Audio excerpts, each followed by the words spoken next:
you can have all this world.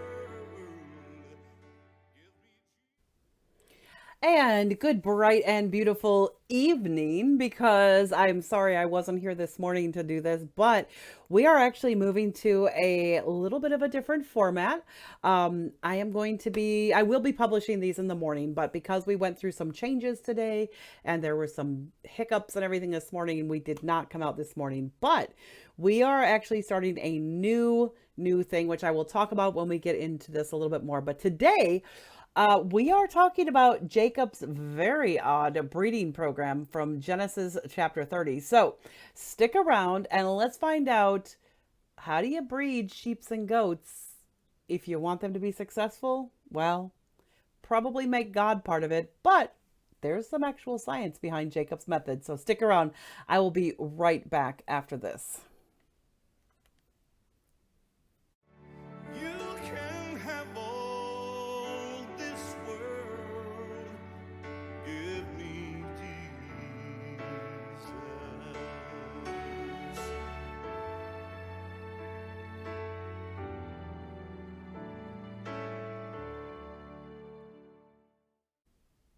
And welcome back. And if you do find any value in the content here, do me a favor, click like, subscribe, turn on that notification bell so you don't miss any of the content.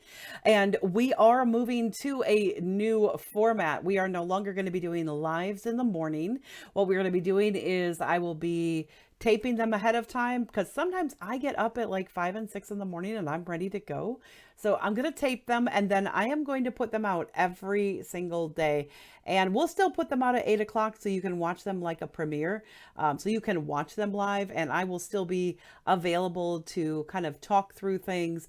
But there will not be as much live interaction anymore. However, we are adding a new live feature. So on Sunday nights at 7 p.m. from now on, we are going to come live. And when I say we, I mean myself and Russ. We are actually going to be moving. And one of the reasons this happened today, let me just kind of go into this. We'll talk about this a little bit on this camera.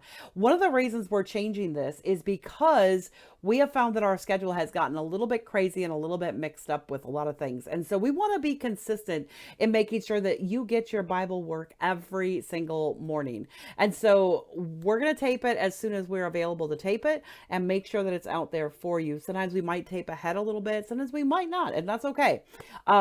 But we are going to then start doing, Russ and myself together are going to come on camera live on Sunday nights and answer your questions. And here's going to be the format. The format is going to be that whatever questions you leave on the broadcast, you leave on the individual videos. If they are shorts or if they are long form, it doesn't matter. Any comments that are left during that week, we are going to answer them live on air. So Russ is going to ask those questions. He may even ask some questions of his own, because sometimes he has questions when he's watching.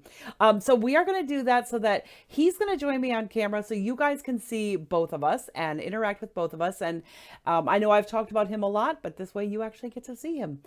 So any comments that are dropped during the week, during these regular broadcasts that are going to go out, they're still going to go out 5 days a week. Absolutely still going out 5 days a week, probably still at 8 a.m. So we're going to play around with that time a little bit, but honestly, 8 a.m. works really well for me. So they'll still go out at 8 a.m. We will still have Wisdom and Worship Wednesday, but we're adding this, but they will not be, so to speak, live broadcast, but we are adding that live broadcast at 7 p.m. Central Time. So keep that in mind. It'll be 8 p.m. if you're Eastern, and 6 or 5 p.m. for the rest of the country. So 5, 6, 7, or 8, depending on what market you're in, I will be available, and that's in the United States. You'll have to do the math otherwise, but 7 p.m. Central Time every single Sunday. Russ and I are going to be live. It'll just be a quick answer whatever questions there were for the week, but you can also join us live and ask any questions based on our questions. So if you are in that live, you will be able to ask questions and you'll be able to get that live interaction. And as we build things up and as things, because things are continuing to grow quite a bit, and we want to make sure everybody is available. And we figured, you know what? Sunday is God's day. what a great day to do this for this. So I will talk about this for the next few videos so you guys can see it.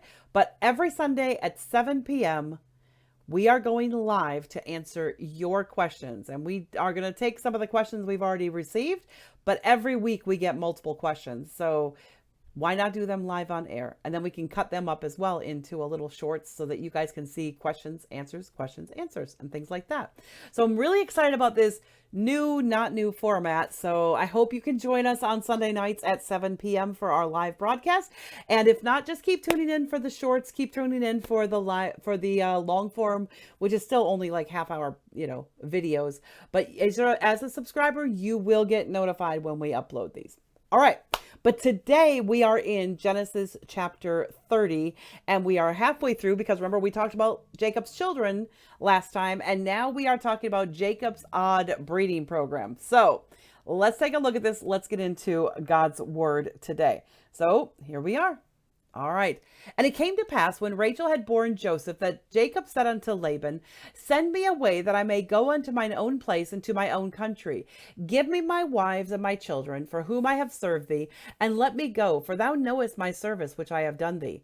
And Laban said unto him, I pray thee, if I have found favor in thine eyes, tarry, for I have learned by experience that the Lord hath blessed me for thy sake. And he said, appoint me thy wages, and I will give it. And he said unto him, thou knowest how I have served thee, and how thy cattle was with me. For it was little when thou hadst before I came, and it is now increased unto a multitude. And the Lord hath blessed thee since my coming. And now when shall I provide for my house also? And he said, what shall I give thee? And Jacob said, thou shalt not give me, let me get back into this.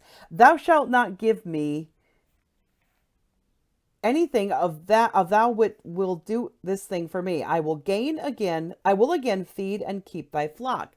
I will pass through all thy flock today, removing from thence all the speckled and spotted cattle, and all the brown cattle among the sheep, and the spotted and speckled among the goats, and of such shall be my hire, or my wages.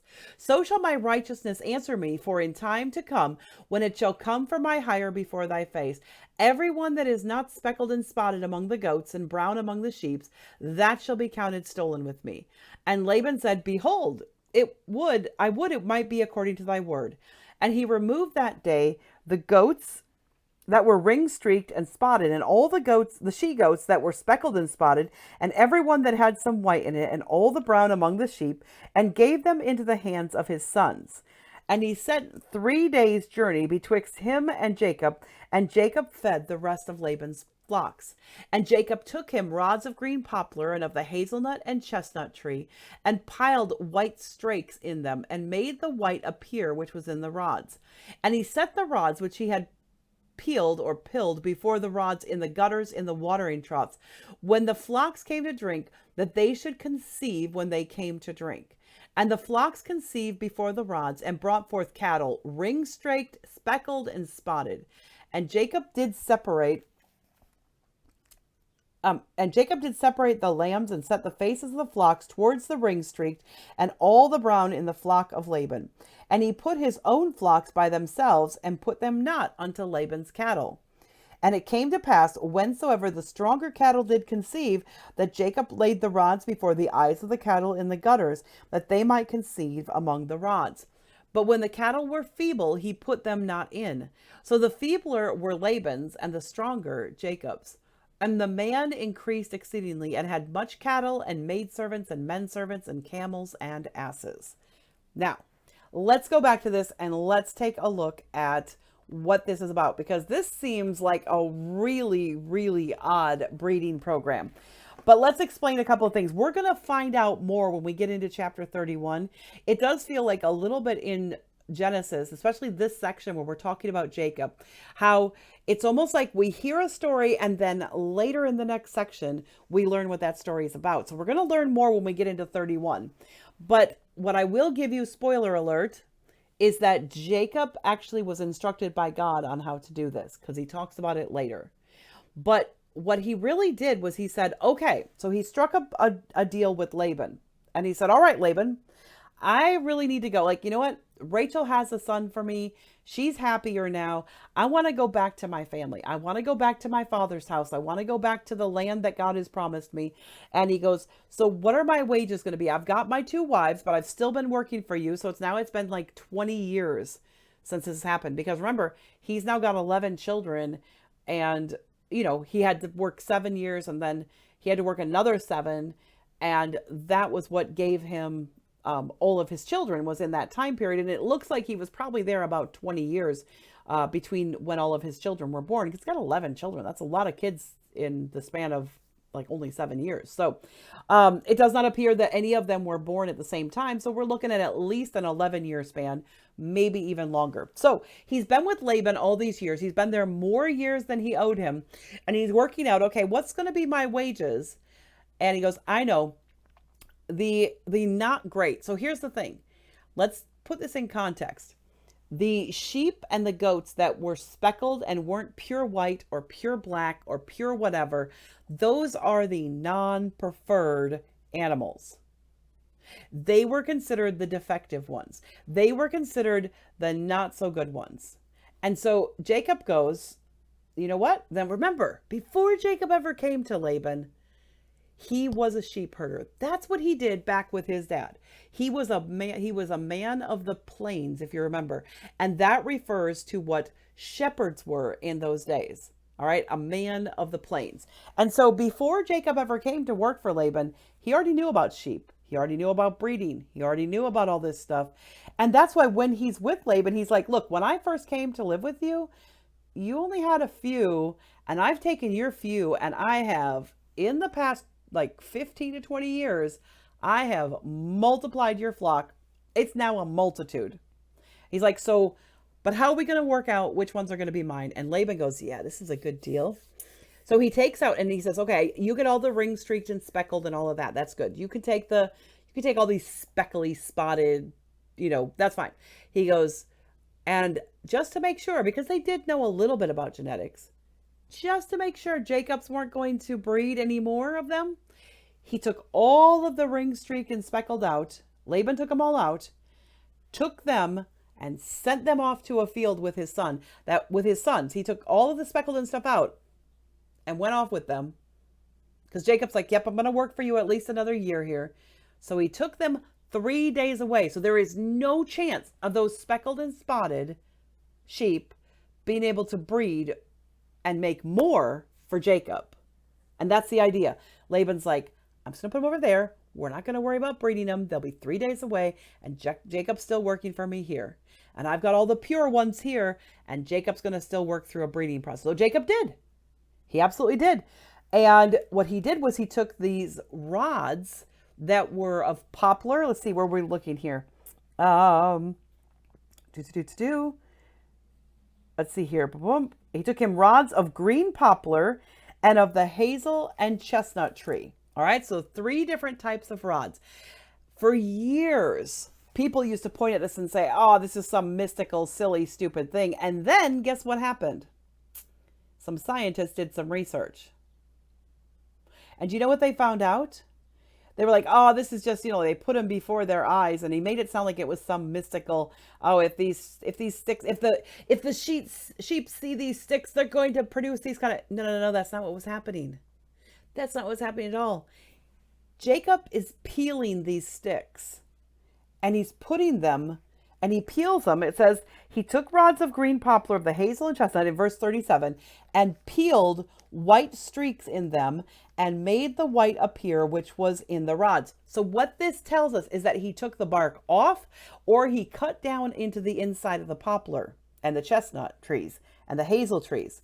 And he set the rods which he had peeled before the flocks in the gutters in the watering troughs. And I'm going to read you something that I found because I thought this was absolutely fascinating. I found out a couple of things about this. All right. So he took these fresh ones. This is clearly a breeding program. Now, he did not know which ones were speckled and spotted and which was come out. He wasn't trying to get speckled and spotted. He was trying to get healthy sheep. So he was actually doing, I want the healthiest sheep and I want these sheep to breed like mad. So what does he do? He puts them in. And it turns out There is science behind this. So let's talk about the poplar tree first of all. So the poplar tree has reproductive rates that they found actually when they took these poplar trees and they peeled them off, just like he did in this, that they had a 100% to 92% better gestation rate and a 100% increase. So they doubled just by putting the elements of these poplar and chestnut trees in the troughs, in the water. They would have leached out into the water. The sun would have not boiled the water, but it would have helped release the chemicals from these trees. And the poplar tree is known, the chemicals in a poplar tree are known for higher gestational rates. They're also really good for the female ewes to chew on. And also one of the other things they learned is that if you put water that's really good and tasty, like with poplar, chestnut, and hazel there, the ewes will stand at the trough and just keep drinking and drinking. It gives the males an opportunity to come up behind them and do their business without stress and without all of this. So there are salicin and condensed tannins in poplars. They increase protein utilization. They also found there's better conception rates, optimal gestation, and increased multiple births. So a better chance of multiple births. Now, the almond, which is what they said, the hazel and the almond are, the sweet almond is also in there. And they are good for ulcers in them. And they are also good for urinary tract infections. And they help with reducing inflammation. So if you have less inflammation, you have ewes that are actually able to have births much more naturally and much more safely and much more, how should we say this? Much less stress in the birth, which means they can produce more. So the other one, the chestnut or plane or sycamore, is certainly the Oriental plane tree. That was what it was the Oriental plane tree. And it as well has anti-inflammatory and gastrointestinal benefits. It has been known to, let's see here. It's used by Iranian folks in traditional medicines for treating dermatological, gastrointestinal, rheumatic, and inflammatory diseases. Okay? And so it's a bioactive material that kind of goes into the wood. So the health benefits to the males would have been healthier males, and the health benefits to the females, those are the ones for the poplar trees that increase their conception rates and their gestation, which means more of them got pregnant, more of them carried them to terms, and more of them had multiple babies. So that's the science. And obviously Jacob, who knew about the science of this, he's been sheep herding for years. This is what he did for a decade plus with his dad before. And then he's now been doing it. He's really honed in his methods. He's really figured out how this works. And now he's done it. Now, where does God step in? God steps in by saying, yep, we've got all these different sheep that are being, and there is suspicion that maybe Jacob knew, because obviously the speckled and the spotted was a recessive gene. And maybe he knew it was recessive, and maybe he knew some of these chemical compounds would create more of it. We don't know about that part for sure. We do know that in chapter 31, we're going to learn that God told him to do this. So he did it. And that God had an influence on how many sheep were born. Not just an influence. He had control over how many speckled. This is more like God saying, Laban's trying to mess over Jacob. So I'm going to take care of Laban. Most of these babies that are going to be born, most of these babies, you might think these are white and these might be what you thought were the pure ones, but I'm going to make that recessive gene come through, and boom. And he says, and the man increased exceedingly and had much cattle and maidservants and menservants and camels and asses. And it says, it's not about what he saw. It's about the fact that he did what he was supposed to.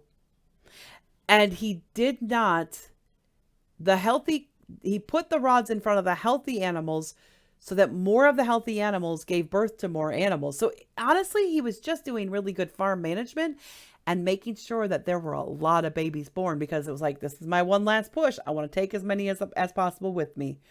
And so that's what he did.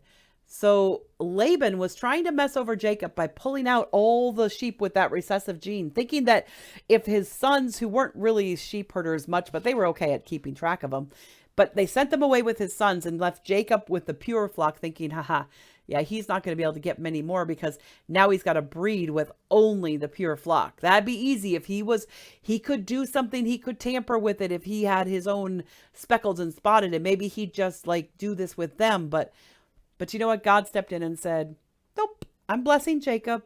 I'm going to make sure he gets what he needs. And so all these baby sheep and cows were born, and goats, and all speckled and spotted and all ring streaked. And Jacob was able to walk away with a lot. And what is this? Well, this is because Jacob knew what he was doing and he did it well. And he didn't try to mess over Laban. He just tried to create as many babies as possible. Because here's the thing, Jacob had no way to know for sure that there would be ring streaked and spotted. Even if God told him to do this and that he would bless him, he didn't know it for sure it would work, except for trusting God. So he trusted God to do his part, and he kept breeding for Laban, even though it seemed like it was impossible. And what does God do? He turns the tables on Laban.